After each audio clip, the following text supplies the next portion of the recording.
Welcome to the Lead Up Leadership Podcast. Hear from rising leaders and seasoned leaders across various industries to see about their leadership journey and how you can level up your leadership game. Here's your host, Renato G. Lead up! All right. Well, we are back with another episode of the Lead Up Leadership Podcast. And I say this every episode being excited, but I truly am excited because I've known this individual like literally since high school. Mm-hmm. I would say officially was like one of my first student mentors. I would say I was part of like a scholarship program. Shout out to the Rotary Club Burlingame, San Mateo. But I have my good friend, mentor, peer mentor, now Dr. Jose Gonzalez. Welcome. Thanks. I'm excited to be here. Thank you for being here, man. And it's crazy. We were talking before we recorded.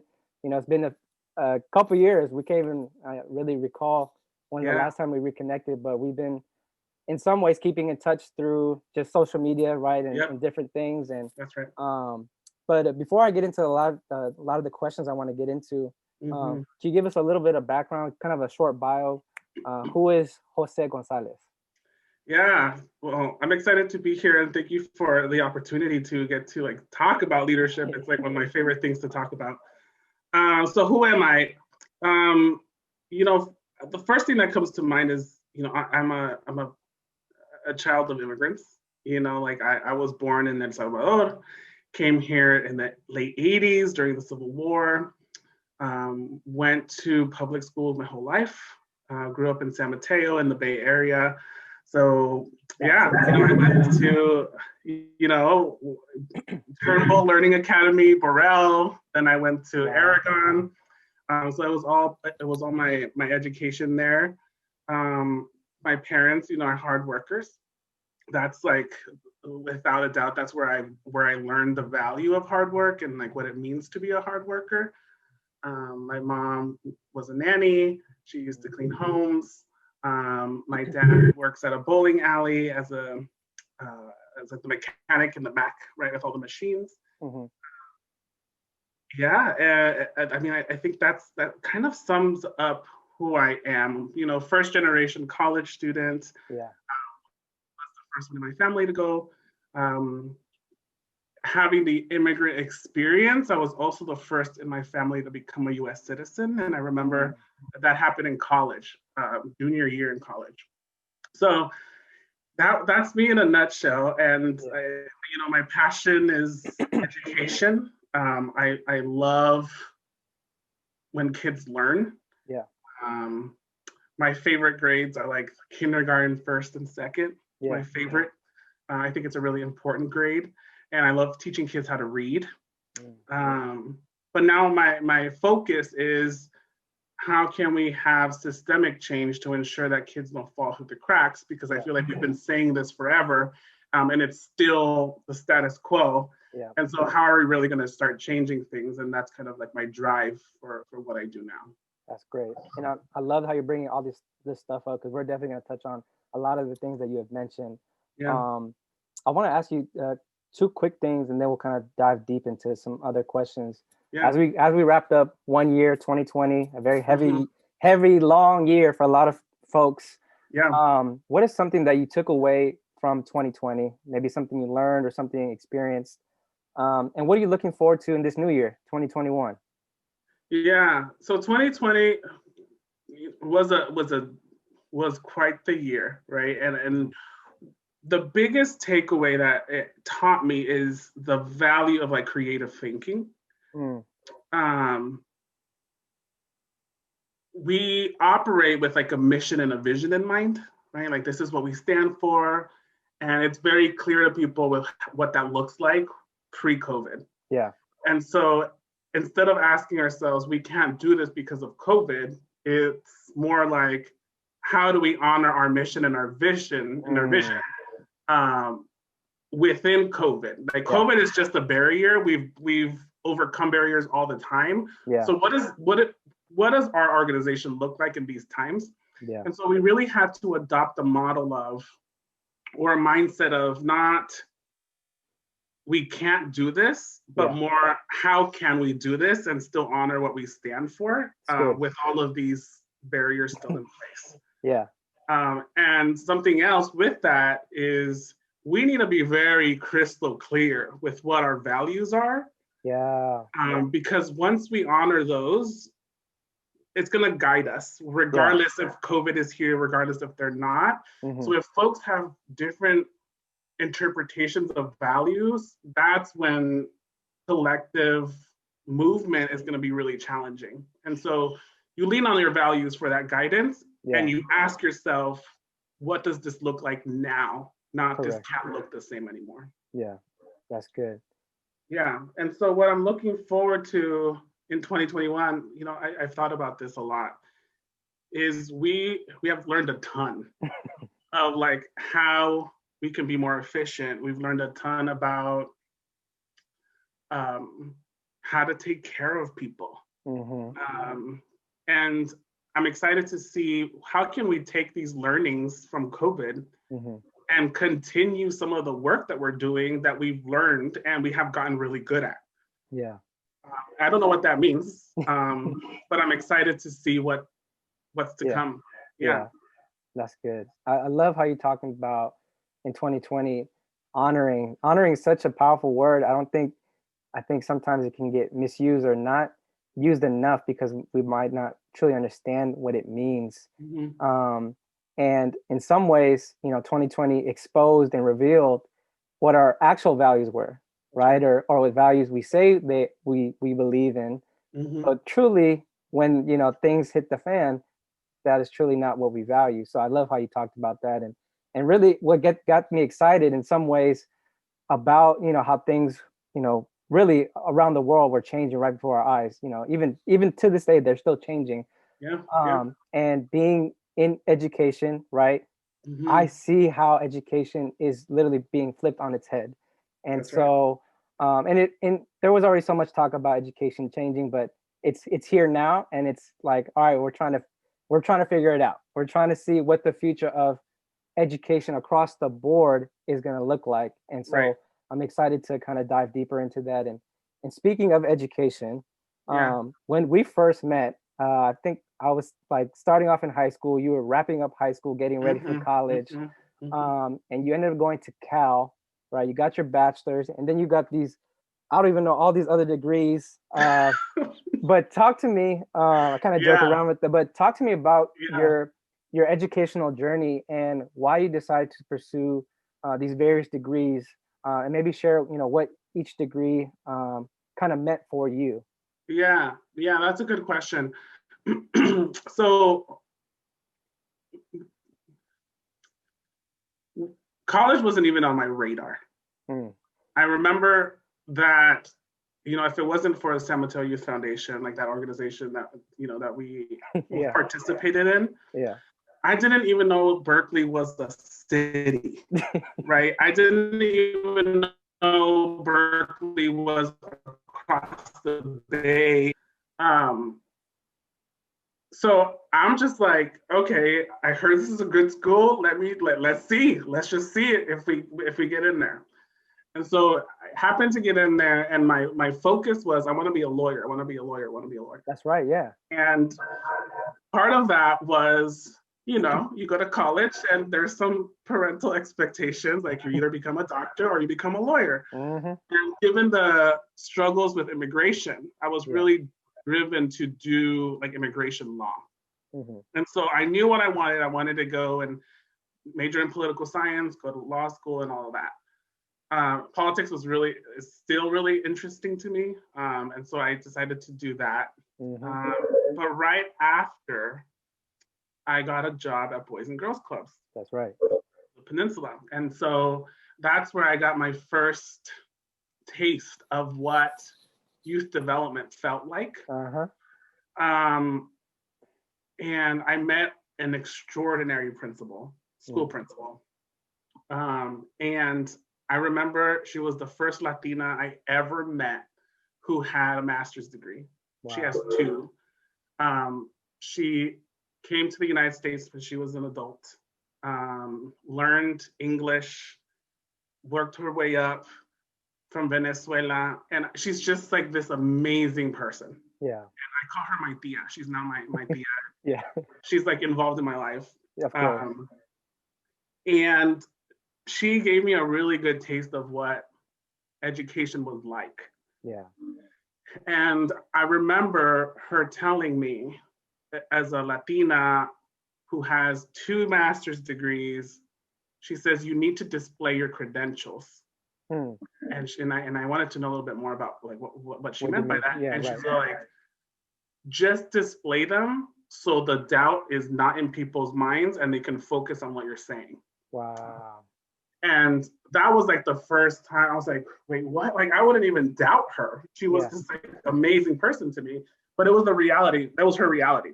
Right. And so she was always focused on what's best for kids, what's best for kids. And she's like, our Black and brown students, like they need better. Mm-hmm. We're not giving them what they need. And so that really encouraged me, like, well, why aren't there teachers that look like them? Right. And that got me really angry. And so I was like, okay, I want to be a principal like you. I just want to be a principal. And she said, well, you have to be a teacher first. Mm. And I said, well, I don't want to be a teacher. I just want to be a principal. I want to do what you do. You're like this amazing person. I want to be like you, right? Yeah. And then she's like, no, you have to be a principal. Yeah. And so I looked at all these teaching programs and I looked at all of them. And the one that really drew me, and we talk about values, but the one that was aligned with my values was Teach for America. Mm. And I applied to that because of their vision for excellence for all students. Yeah. And it was the quickest way to get the credential. And I just felt like there was an urgency to get into the classroom. And so I did that. I became a teacher. I was a teacher for several years, a middle school teacher. And within that program, you get to pursue a master's degree where you write a thesis. Right. And because I was excited and still had my eye on being a principal, my thesis was about the struggles of being a Latinx principal.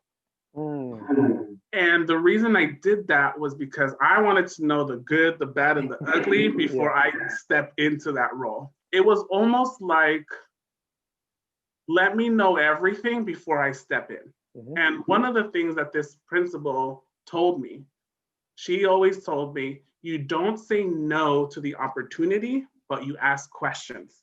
Mm.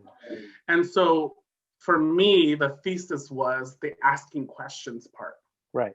What do I want to know about being a principal, especially a principal of color? Yeah. And so I learned a ton, and I said, all right, I let's do it. Like, it's going to be tough, but let's do it. So then I moved on and I became a principal. I founded a school, from the ground up in the Richmond area. And it was a wonderful experience. It was the hardest job that I've ever had in my life. I can only imagine. It was hard, super rewarding. And for some reason, still didn't feel fulfilled. Mm. And I read Michelle Obama's book that year when I opened the school.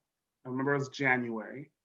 And she writes about how she pursued this career of being a lawyer. Yeah. And it was a tough pill to swallow for her, where she recognized that she just wasn't fulfilled. She wanted to be working in the community, even though she was part of this like great law firm. Right. And so she talked about making decisions based on fulfillment versus based on like what you've worked to get to. Right. And so I made the decision to leave that post. And at the same time, I was pursuing a doctoral degree at USC. And the goal there was organizational change and leadership. And I always had a focus after that if we really want to make systemic change and really make sure that all kids are reading, and we really want to make sure that all kids have access, then there needs to be something that's different that has to come down to systemic change. It's not, while I felt that like change was happening as a principal, I wanted it to be like a bigger, larger impact. And it needed to happen at an organizational wide level. Of course. And so I pursued that, and my dissertation was on reforming school discipline policies. And so I learned a ton about teacher preparation programs. I learned a ton about what it takes to be an effective teacher, what it takes to be an effective coach. And then I just learned a ton, and I wanted to take that back to the organization that inspired me to become a teacher to begin with, and that was Boys and Girls Clubs. And so now I'm there in a capacity that allows me to do systemic change at an org-wide level. And that's why I pursued it. I think and this is helping me reflect, the goal really was, how do I maximize impact? Yes.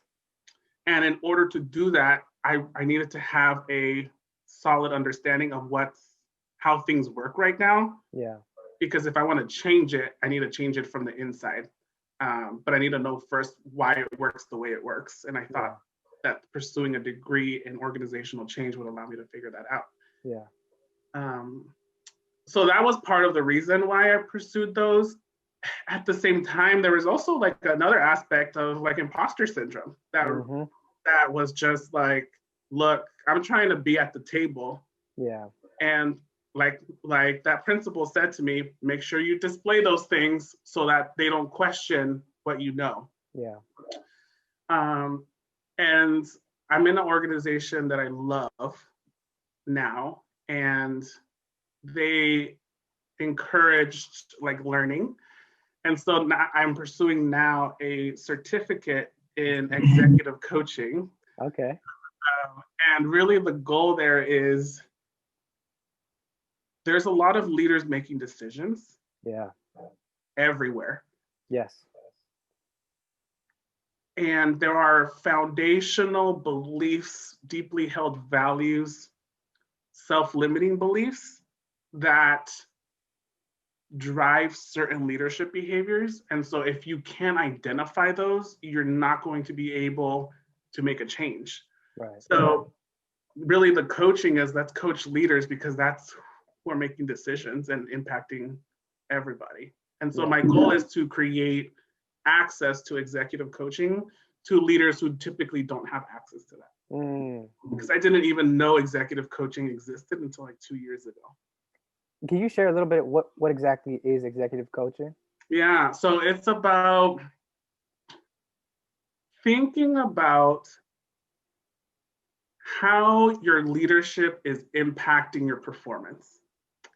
And so the way that you coach is based on, maybe you're encountering a challenge at work as a leader, and you dissect what that means to you. Like, why do you think you're having that challenge? What impact is that having on you? Yeah. What belief do you hold that's inhibiting you from performing? Goes deep. It goes really deep. Yeah. And that has been my biggest learning, is we can reprimand, or we can give a write-up to someone who is acting a certain way, but if we don't address what's the underlying belief that's creating them, or the underlying belief that is making them act in a certain way, nothing's going to change, because you haven't addressed a belief that is making them act in a certain way. Wow. So that's what executive coaching is about. And I learned a ton in this program, and I'm excited to bring that back to wherever I can make an impact. Wow, that's good. And I love, I've heard about executive coaching, and my current organization, which I enjoy and I love as well, they have invested resources into some of the leaders for, I would say, leadership development. And that's helped. And I think it kind of touches on what you're saying, kind of going deep, right? Of kind of your thought process, and even behaviors you're not realizing or you're aware of, that lead and spill into, things as small as, team meetings, or even certain decisions that you make, and, vision casting, right? And All those things are key things that you're doing on a daily basis. But if you're not aware, Mhm. of maybe the good as well, right? Because it's highlighting the good as well as the things that might be needing to be revamped. Right. Um, I think it's very, very critical. So I'm very proud of you, and very Thank you. excited to see how your journey continues. Um, and one thing I was gonna ask you, Yeah. when it comes to leadership, Mhm. I mentioned this with another guest. There are some, I would say, some cool benefits and perks, right? In terms of, uh, being a leader, you have certain influence and level of responsibilities and things you kind of get to oversee. But also on the flip side, there's a lot of weight that comes with that, right? There's, Mhm. team dynamics and challenges that we face. I'm curious to hear from you. What has been, maybe a very rewarding aspect of leadership, and maybe, I don't know if you can recall, maybe a very challenging experience or moment within like your leadership journey. Yeah. I've had you're right. It's like a double-edged, right? A double-edged sword here. Yeah. A challenge I've had is I've had a lot of people tell me what leadership is, Hmm. and I've come to realize that I just need to define what that means for me. Ooh, that's good. So let me give you an example. I was once told by a leader that empathy only goes down, it doesn't go up. Hmm.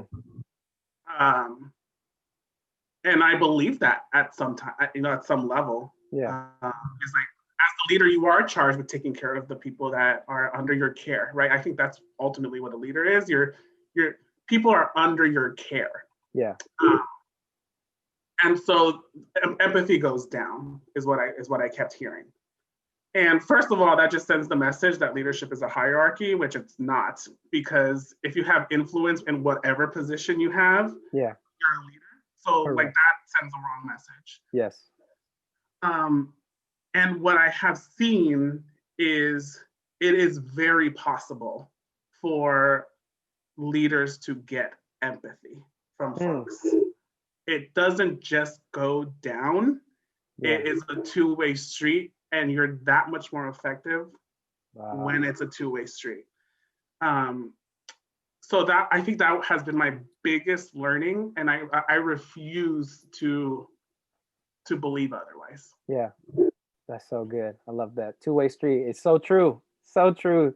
Especially during now. I mean, not gonna share it here, but definitely an experience I had last year, with a team member, right? And just dealing with empathy and going and writing that experience because it wasn't resolved in one day, right? Or even a week. Um, and at the end of the day, it's about people, right? Relationships and how that carries over and how we can continue to move forward to do what we have in common, which is the goal, right? To impact and That's right. support students. Yep. Easier said than done, right? Yeah. I'm curious, and you may have maybe alluded to it a little bit earlier, but can you recall like a defining leadership moment in your journey, whether it was in school or maybe in the field or maybe even recently? Is there like a leadership defining moment? And I ask that because I know from experience, personal experience, where I looked at a lot of people I looked up to and just Mhm. always thought, oh, they've always been like that. They've always been charismatic, always led with great authority and blah Yeah. blah blah. But as I learned and heard their stories, that wasn't always the case, right? There was usually maybe a pivoting moment, right? Whether in their personal life, their family, or something they experienced, and they made a pivot, right? To kind of lead a different way, if that makes sense. So I'm curious to hear from you. Can you recall like a leadership defining moment for yourself? Yeah. This is a great question. I think it goes back to the moment I decided to leave my post as principal was a very important defining moment for me. And the reason I say that was that it's like twofold. The first piece of this stems from it was such a difficult decision to make because I worked at Boys and Girls Clubs. I was inspired by this principal. I wanted to be like her. I worked, I did everything right to get there. Yeah. And I was there. And I was still not fulfilled. Yeah. It was also impacting my personal life because I was so laser focused with doing that super well. I was laser focused on making sure that I was the best principal that I could be. Right. I often negated my health for it. And that was impacting my personal relationships. I'm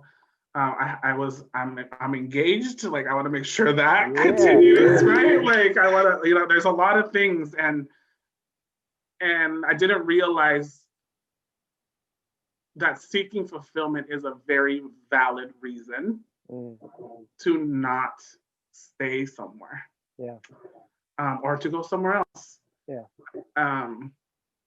So that was a defining moment for me, because now my mindset is always like, my pursuit is not a position. Yeah, that's my great. pursuit is not a salary.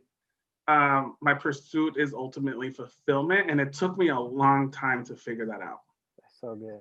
And I feel like I'm at peace finally with where I'm at, what I'm doing.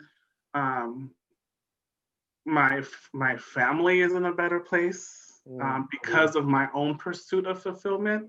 And so there has been a lot of, and I think I'm a better leader for it. I'm a better leader for it, for sure. That's great. That's awesome. Yeah. And that's great. I love that, a lot of the people that tune in, they kind of range in the, ages 28, 34, and then some, young adult, and some, young professionals. So, finding that fulfillment is real. And sometimes, finding your passion or finding the right career, there's a lot out there to kind of like, make a decision and how to respond. Yeah. So I think it's super real. So thank you for sharing that, Dr. Jose. And as we kind of start getting to a close, I want to ask you another question. As we enter this new year, what is your current focus when it comes to your leadership tool belt, skill set? I know you mentioned, I think early on about really how do we respond when it comes to the systemic changes that we need to make. How are you? I don't know if that is the answer, but what is your current focus right now, and how are you looking towards the end of this year? Yeah, I think there's two big focus, and I think the first one is what you just mentioned, the systemic change, right? Is we've learned a ton, we have momentum because we've adjusted and we've pivoted in the way that we need to. And I'm very proud of Boys and Girls Clubs for the work that we've been doing.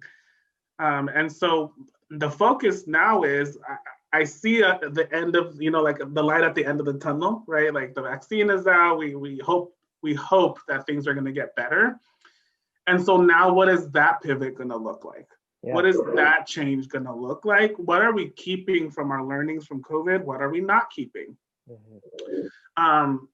Has our mission shifted because of COVID? Have we learned that we're probably not who we said we were prior, because we've learned so much? Right. So I think my focus now is a transition back into this new normal, and also reevaluating our purpose to see if, are we, again, going back to that word of honoring, are we honoring our purpose? Do we need a change? And the second focus is coaching, leadership coaching. It's definitely a passion that is surfacing that I didn't know existed until recently. I want to continue to get better at that. And I want to, ultimately, it goes back to leader actions. Leader actions make a difference. And if we don't know where those actions are coming from, one, we're not going to continue doing them. And two, we might continue doing something that isn't effective. And so that's where the excitement with coaching comes, is like, let's invest in our leaders, because that's going to really drive systemic change. That's great. I love it. And as I've been closing out the show, on the last couple episodes, can you help the listeners lead up by finishing this statement? And the statement is, every leader needs this. Knowing what you know now from your experience, your education, all your degrees, every leader needs this. Do I explain after, or do I just say it? Yes, yes. Yeah, Please. explain it after. Okay. Every leader needs a community. Mm, And the reason I say that is I I've heard it time and time again, and this goes back to I need to define what leadership means for me, yes. because I was told time and time and time again that leadership is lonely. Yeah. Wow. Leadership is a lonely place to be. I refuse that belief now, and it does not have to be that way. It's good. I think I've been able to really hone in on leadership skills. I've been able to make an impact because of the people that are around me. Yeah. And you know, like you might feel lonely, but if you really think about it, there's always a community behind you that you can lean on. Yeah. And so it doesn't have to be that way. Leaders need a community. Yes. Yes, they do. It can definitely feel lonely at times, but we don't have to be in that place alone. There's definitely a lot of leaders seeking that community. So I definitely appreciate that. And I've noticed, going back to your coaching, that you're definitely putting out more content and value and books that you're reading. If people want to connect with you or just kind of learn as you're learning, how can they do that? How can they maybe reach out to you or connect with you? Yeah, I have a professional page on Instagram, coaching_for_leadership. And really what that's about is I'm learning a ton, and I'm going to continue to learn. And I think people need to have access to that. It shouldn't be hidden. It shouldn't be only knowledge that is available and accessible to those who can afford an executive coach. It needs to be for everybody, because ultimately everyone is going to be a leader at some point. Everyone is already probably a leader anyway. Yes. So you can reach out to me there. I'm happy to also discuss opportunities for like pro bono coaching. So reach out to me on that Instagram page, and I'll be happy to, chat with y'all. Perfect. Well, Jose, I greatly appreciate your time, just sharing all the knowledge and really just catching up. So really appreciate it, and just wish you much success in all your coaching, all your learning endeavors, and impacting really the systemic change that we truly need in this hour today. So thank you. Shout out to Jose. That was another episode of the Lead Up Leadership Podcast. Catch y'all on the next one. Peace.